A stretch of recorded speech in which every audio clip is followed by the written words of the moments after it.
megjithatë, një tjetër dëshmi interesante në fakt, që nuk është përmendur të paktën në dëshminë e parë, dhe është e re edhe për hetuesit, është edhe të paktën në ditën e sotme, Tafani ka folur edhe për një job rreth 1 milion euro që është vendosur një biznesmeni në Lushnjë, ai nuk përmendi mbiemrin, por tha vetëm emrin e tij, Enea, dhe sipas tij ka qenë ky i fundit që ka patur probleme me disa persona të tjerë në Lushnjë dhe ka kërkuar vetë ai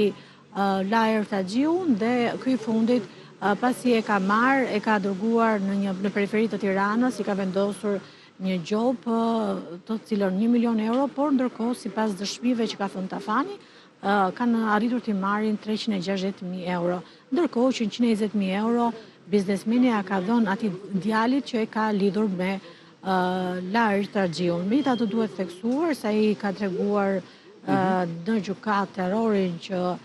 kishte grupi i tij ndaj kreut që është Haxhiu, i cili në fakt dhe nga prokuroria ka një dënim me burgim të përjetshëm, por ndërkohë vazhdon të hetohet dhe për ngjarje të tjera kriminale në qytetin e Lushnjës dhe sipas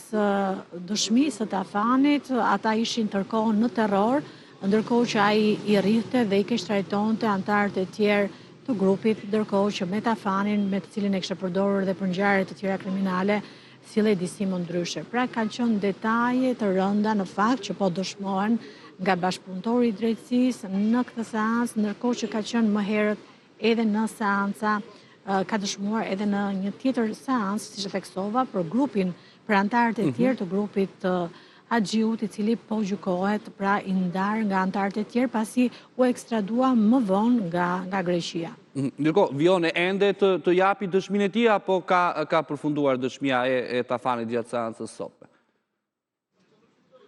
Ka përfunduar gjatë seancës së sotme dëshmia e Tafanit, por mu do të vijoj sërish në seancën e radhës, pra për të tjera episode të cilat ai do t'i rrëfej në para gjykatës që të marrin vlerën e provës, pasi ai ka dëshmuar më herët, siç e theksova, në prokurori, në SPAK, ka bërë bashkëpunimin, ka firmosur bashkëpunimin me prokurorët e prokurorisë së posaçme, ku ka marrë statusin e bashkëpunëtorit të drejtësisë, por siç e theksova dhe për prokurorët, ishte e re dëshmia që dha sot, episodi që dha sot, në lidhje me gjobën që është vendosur një biznesmeni. Padyshim, prokuroria do t'i bëjë verifikimet e nevojshme, pasi kjo del për herë të parë në gjykatë, do të bëjë verifikimet e nevojshme në lidhje me këtë deklarim që ka bërë ditën e sotme Artan Tafani. Pra, me dëshminë e tij dhe me dëshmi që mund t'jap edhe në seancat e tjera, kjo bën që prokuroria të zgjerojë hetimet duke u nisur, së pari ti verifikoj, por të zgjerojë hetimet për shembull pas dëshmive që jep Tafani. Atyre është në statusin e bashkëpunëtorit të drejtësisë, cili do që kërkon të bëhet bashkëpunëtori i drejtësisë, të paktën marrëveshja që shkruhet dhe ju i thuhet dhe bashkëpunëtorit të drejtësisë është që të mos mbajnë asnjë të dhënë në lidhje me krimet që kanë kryer. Pra kjo është ajo që atyre u thuhet që në fillim dhe disa prej bashkëpunëtorëve të drejtësisë që kanë bërë marrëveshje fillimisht e kanë humbur statusin në momentin që prokuroria ka vërtetuar që ata kanë mbajtur rezerva dhe nuk i kanë treguar të gjitha krimet. Sa i takon Artan Tafani ditën e sotme, siç e theksova, edhe për prokurorinë ai ka dhënë një detaj të ri që ndoshta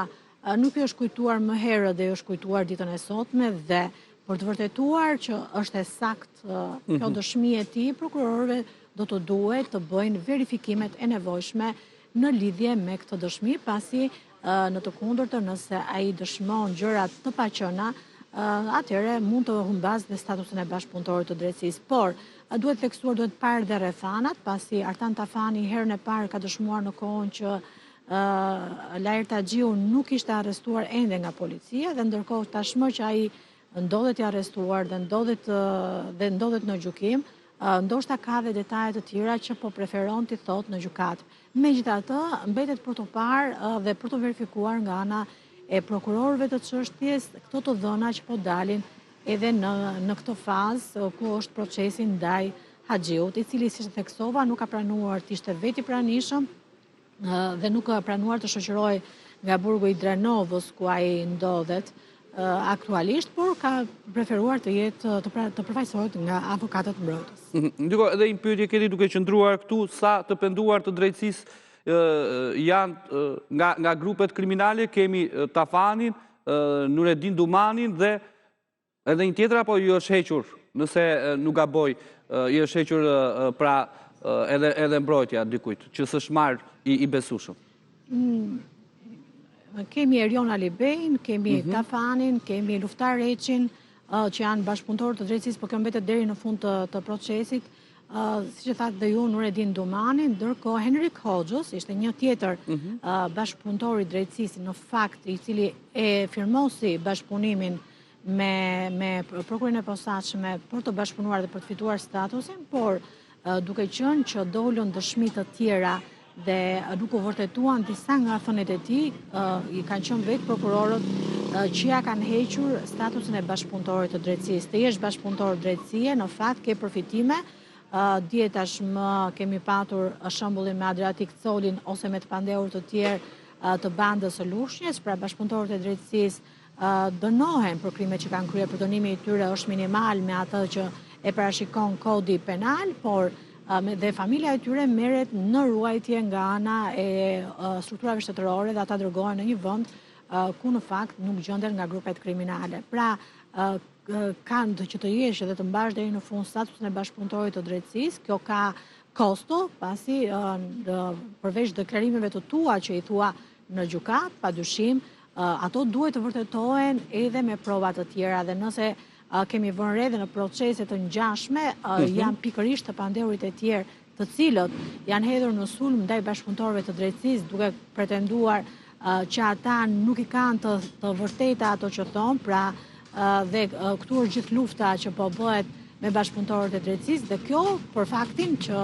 dëshmia e tyre mos ketë vlerë, ata të humbin statusin e bashkëpunëtorit të drejtësisë dhe mos të provohen akuzat ndaj tyre. Pra është një luftë e madhe mes të pandehurve të tjerë të grupeve dhe bashkëpunëtorëve të drejtësisë, të cilët në fakt duhet theksuar që për këtë arsye gjyqi ndaj vrasjes së Vajdin Lames dhe të tjerëve ku janë të pandehur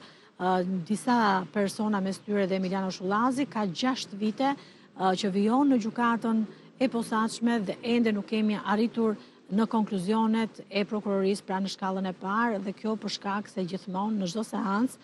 dëshmitari i drejtësisë Luftar Reqi, i cili në fakt ishte edhe ai që